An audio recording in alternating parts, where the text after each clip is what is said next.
It's about what? I'm sad for those who don't feel that they are loved in order to work in this life. Was the man the world knew as the kindest neighbor on television really as gentle as he seemed? Or was there a hidden side to his life that only a handful of people ever witnessed? For decades, millions welcomed Fred Rogers into their homes. His calm voice, warm smile, and simple words made children feel safe in a world that often seemed confusing and frightening. Parents trusted him without hesitation, and generations grew up believing that the man behind the famous cardigan represented everything good about kindness, compassion, and understanding. Yet after his passing, the person who knew him better than anyone else, his wife of more than 50 years, shared a truth that surprised many people. It wasn't a scandal or a shocking secret that shattered his reputation. Instead, it revealed something far more powerful.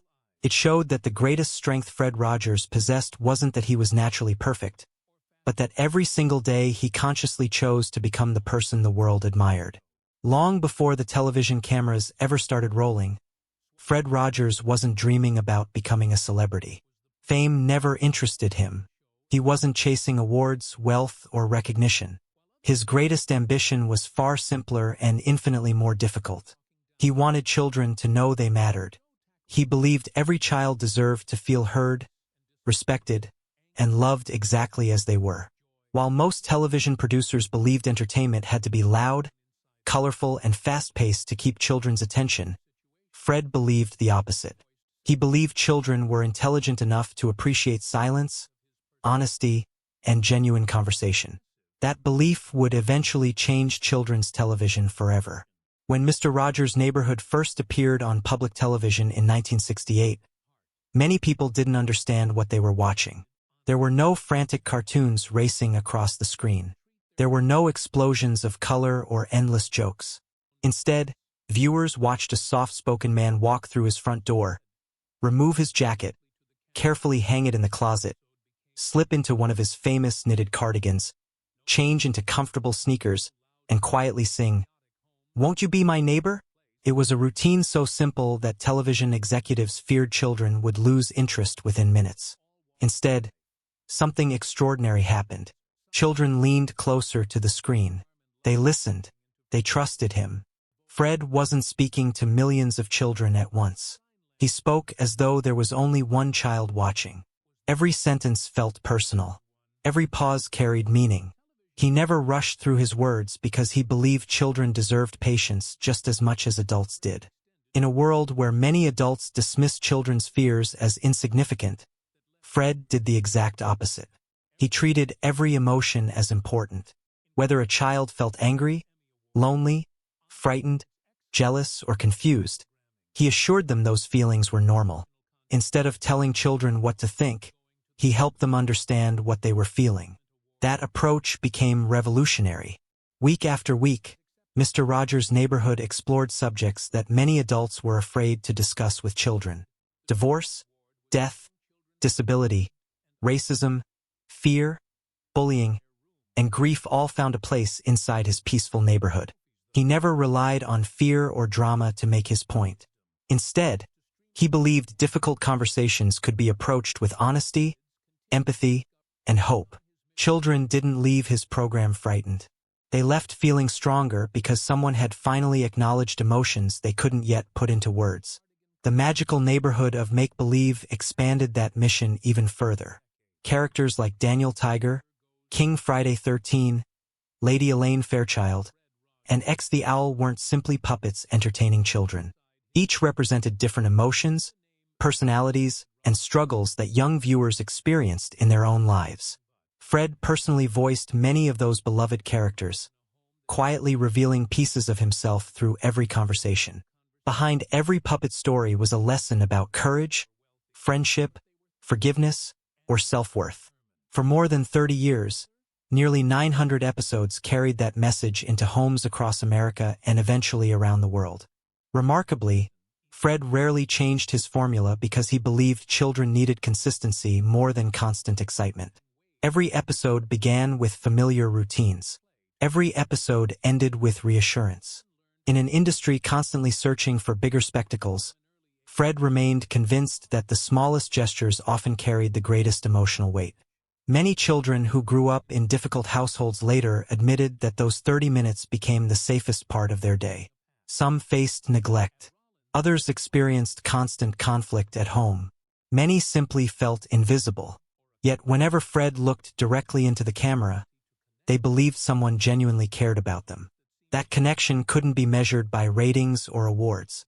It was something far more personal. He made lonely children feel less alone. Adults noticed that impact too. Teachers encouraged classrooms to watch his programs. Parents found themselves learning alongside their children. Psychologists praised the emotional intelligence woven into every episode. Even celebrities were eager to visit his neighborhood, not because they wanted publicity, but because they admired what Fred had built. World-renowned cellist Yo-Yo Ma demonstrated how music could express feelings words sometimes couldn't capture. Julia Child shared her love of cooking with warmth and humor. LeVar Burton inspired children to develop a lifelong love of reading. Illusionist David Copperfield introduced wonder without overshadowing sincerity. Even Coco the gorilla created one of television's most unforgettable moments by communicating through sign language with Fred in a quiet exchange that transcended language itself. The remarkable part wasn't simply the guest list. It was the way Fred treated everyone exactly the same. Nobel Prize winners, musicians, actors, scientists, athletes, children, and everyday workers all received equal respect. Nobody appeared more important than anyone else. That philosophy reflected how Fred viewed humanity itself. Every individual mattered. Every story deserved attention. Recognition naturally followed. Awards accumulated over the decades, including multiple Daytime Emmy Awards and countless nominations celebrating the extraordinary influence of Mr. Rogers' Neighborhood. Yet one particular moment revealed more about Fred than any trophy ever could. While accepting a Lifetime Achievement honor, he didn't spend his speech celebrating himself. Instead, he asked everyone watching to spend 10 silent seconds thinking about someone who had helped shape their lives. The room fell completely silent. In an industry built around applause, Fred reminded everyone that gratitude mattered more than recognition. Moments like that explain why his legacy continues decades after the final episode aired. Modern streaming platforms introduced his work to entirely new generations of children who discovered that genuine kindness never becomes outdated. New productions inspired by his philosophy continue teaching emotional intelligence using lessons he first introduced years earlier. Technology changed dramatically, but the need for compassion remained exactly the same. Behind all that success, however, stood someone whose influence rarely appeared on camera. While audiences knew Fred Rogers, very few understood the woman quietly supporting him through every triumph and every struggle. Joanne Rogers wasn't simply the wife of a television icon. Long before she met Fred, she had already built an impressive life centered around music, education, and creativity. Growing up in Florida, Joanne developed extraordinary talent as a pianist from an early age. Music wasn't merely something she practiced. It became the language through which she understood the world. Her teachers recognized exceptional ability almost immediately. She possessed remarkable technical skill, but what truly separated her from others was the emotion she poured into every performance. Whether she played classical masterpieces or contemporary pieces, audiences sensed genuine feeling behind every note. When she enrolled at Rollins College, Joanne quickly earned admiration among professors and fellow students alike. She wasn't interested in fame or competition. She valued meaningful friendships, thoughtful conversations, and personal growth far more than applause. Those qualities naturally attracted people toward her, including one quiet music student whose gentle personality immediately stood apart from everyone else. Fred Rogers arrived at Rollins carrying many of the same values. Like Joanne, he loved music deeply. Like Joanne, he cared more about authenticity than popularity. Their relationship didn't begin with dramatic romance or grand gestures. It started with conversations after rehearsals, shared performances, and countless hours discussing music, faith, creativity, and life itself.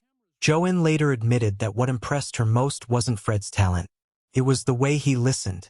While many people waited impatiently for their turn to speak, Fred genuinely focused on understanding others. He asked thoughtful questions. He remembered small details. He made people feel valued. Those qualities slowly transformed friendship into something much deeper. Their bond continued strengthening despite long periods apart. When Fred moved to New York to begin working in television while Joanne remained elsewhere, maintaining a relationship required tremendous patience. There were no instant messages, social media updates, or video calls. Instead, they exchanged heartfelt letters filled with hopes, dreams, fears, and encouragement. Every envelope strengthened a relationship built not on convenience but on trust. Eventually, one of those letters contained a question that would change both of their lives forever. Hidden among ordinary updates was Fred's marriage proposal. Joanne was so overwhelmed with happiness that she rushed to find the nearest telephone before she could even finish processing what she'd read. Her answer came immediately. There was never any doubt. Their marriage, which began in 1952, would become one of the strongest partnerships in television history. Music remained at the center of their home. They played piano together, laughed together, raised 2 sons together, and quietly supported one another through every challenge life presented. While Fred slowly became one of America's most recognizable faces, Joanne never chased the spotlight. She preferred protecting the peaceful home life that allowed her husband to continue creating work that touched millions. But as Fred's popularity continued growing, so did the enormous responsibility resting on his shoulders. The entire world saw an almost impossibly gentle man who never seemed frustrated, exhausted, or discouraged. Viewers assumed that the warmth displayed on television flowed effortlessly every moment of every day. Only one person knew what happened after the cameras stopped recording. Only Joanne witnessed the emotional burden her husband carried in private. And as the years passed, she realized the truth behind America's favorite neighbor was even more remarkable than anyone imagined. That truth wouldn't destroy his legacy, it would redefine it forever. Treatments followed. Surgery became necessary. Hospital visits replaced many of the routines that had anchored his life for years. The once energetic television host gradually grew weaker. Still, he remained determined to honor commitments whenever possible. Just weeks before his death, despite declining health, Fred appeared as the Grand Marshal of the famous Rose Parade. It wasn't about public appearances. It was about keeping promises to people who believed in him. Back home, life became quieter. Joanne watched as the man who had spent his entire life caring for others slowly became someone who needed care himself. Their relationship shifted in painful but beautiful ways. She became caregiver, protector, and constant companion. Every ordinary moment suddenly carried extraordinary meaning. Conversations became more precious. Time together became more valuable. Music, which had first brought them together decades earlier, once again offered comfort. Even when his body weakened, sitting near a piano brought Fred moments of peace. Throughout his illness, he never abandoned the values that had defined his life. Visitors continued describing his warmth, gratitude, and concern for others. Even while battling cancer, he often asked nurses and doctors about their families rather than focusing entirely on his own suffering. His compassion remained intact because it had never been a performance. It had become who he chose to be. On February 27, 2003, Fred Rogers passed away peacefully at home, surrounded by the family he loved so deeply. For Joanne, grief arrived with overwhelming force. People often imagine that extraordinary individuals somehow prepare their loved ones for loss. Reality is never that simple. Even after sharing more than 50 years together, nothing could fully prepare Joanne for life without the person who had been her closest friend since college. She later admitted that grieving wasn't something you simply finished. There was no point where she woke up one morning and decided she had healed. Some days she felt hopeful and energetic. Other days, even simple tasks became emotionally draining. She wanted people to understand that grief isn't a straight path. Love leaves permanent marks, and losing someone you shared your entire life with changes you forever. As years passed, Joanne slowly began participating in interviews, documentaries, and public conversations celebrating Fred's life. One documentary in particular introduced millions of new viewers to the private man she had known for decades.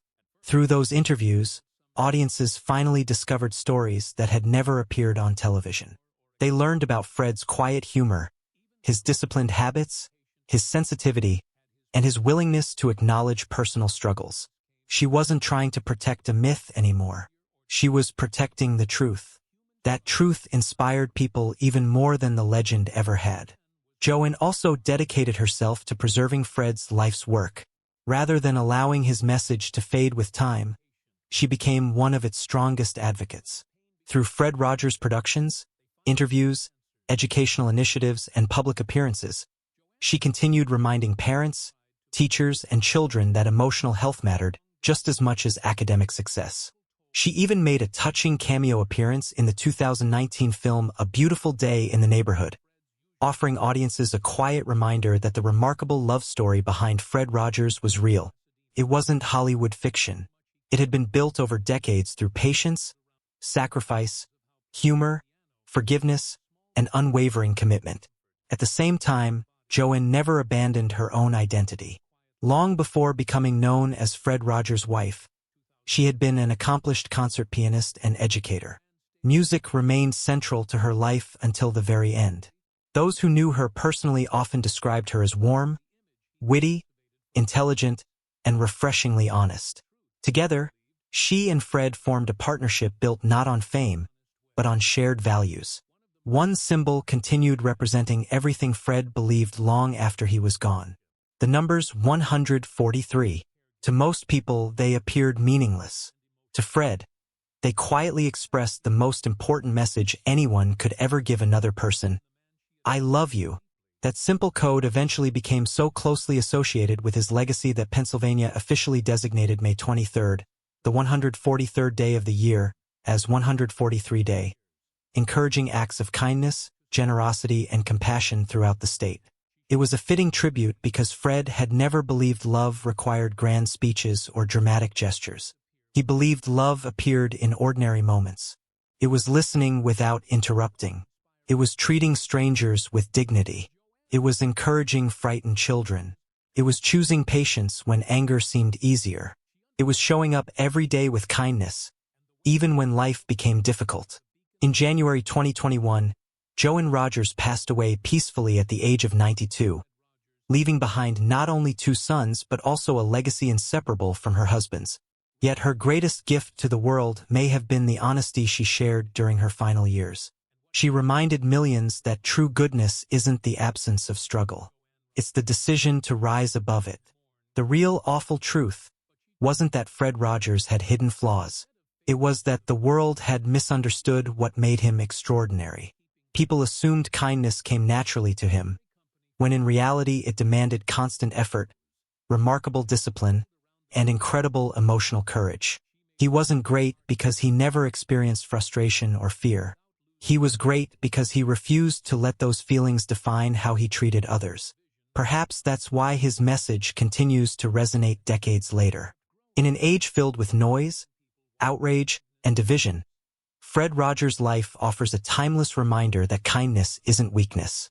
It's one of the hardest choices a person can make. Every smile, every thoughtful conversation, every moment of patience, and every act of compassion represents a decision. Fred Rogers made that decision every single day of his life. And thanks to Joanne's honesty, we now understand that this truth doesn't make America's favorite neighbor any less inspiring. It makes him unforgettable. Joanne Rogers spent decades protecting the private world she and Fred had built together. While millions believed they knew the man behind the cardigan, she understood the person who existed beyond the television screen. She had witnessed the long days, the quiet moments of reflection, the discipline, the doubts, and the emotional weight he carried. After Fred's passing, many people expected her to preserve the image everyone already believed. Instead, she chose something far more meaningful. She decided to tell the truth, not to diminish her husband, but to remind the world that his kindness was extraordinary precisely because it wasn't effortless.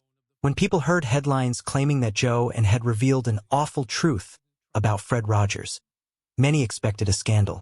In today's world, audiences have become accustomed to shocking confessions that destroy carefully crafted public images.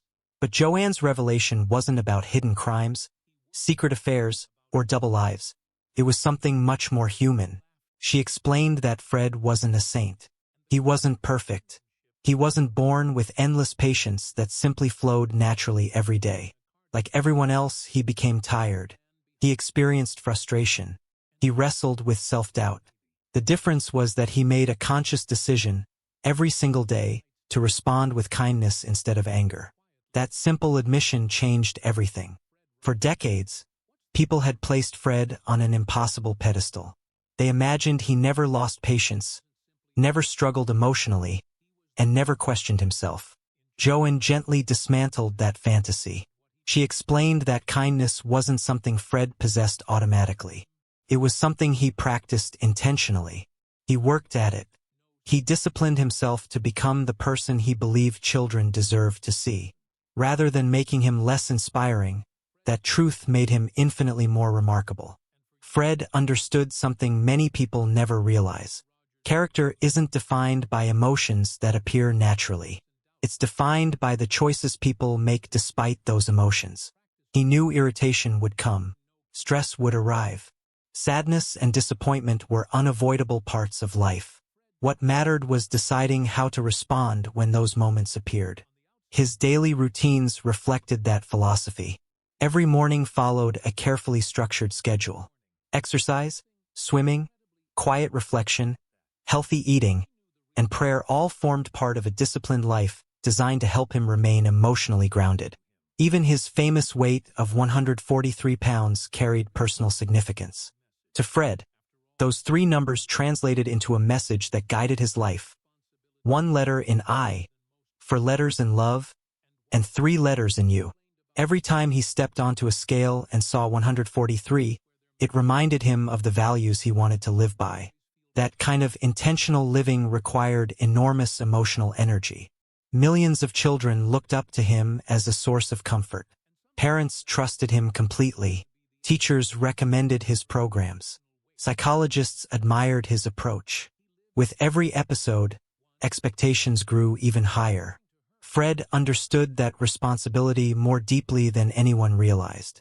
He worried constantly about saying the right thing, choosing the right words, and helping children navigate complicated emotions without causing unnecessary fear. That pressure rarely appeared on camera, but Joanne saw it every day. She also witnessed the ordinary challenges of marriage that every couple eventually faces. Their relationship wasn't a fairy tale untouched by disagreements or difficult moments. They raised 2 sons together, balanced demanding careers, and navigated life's inevitable obstacles.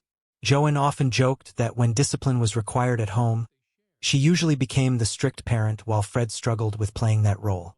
His natural compassion sometimes made it difficult for him to be firm, leaving Joanne to make difficult decisions that parenting occasionally demanded. Their partnership worked because they complemented one another rather than trying to become identical people. When Fred became deeply absorbed in his work, Joanne provided stability. When emotional burdens became overwhelming, she quietly carried part of the weight herself. She understood better than anyone that dedicating your life to helping millions of children also comes with an emotional cost. Every heartbreaking letter from struggling families affected Fred deeply. Every national tragedy forced him to carefully consider how children should be guided through fear and uncertainty. He never viewed his television program as entertainment. He considered it a responsibility. That responsibility became even more difficult during the final chapter of his life. In the early 2000s, Fred began experiencing stomach discomfort. At first, neither he nor Joanne believed it was anything serious. Like many people, he assumed it was simple indigestion or a temporary health issue that would eventually disappear. He quietly adjusted his eating habits and attempted to ignore the discomfort. But as weeks passed, the pain intensified until medical examinations revealed devastating news. Fred Rogers had stomach cancer. The diagnosis changed everything almost overnight. The man who had spent decades comforting others suddenly found himself facing his own greatest uncertainty. Yet even then, Fred approached the situation with remarkable grace. Joanne later described those months as emotionally exhausting, not because Fred lost hope, but because illness stripped away the physical strength that had quietly supported his daily life for decades.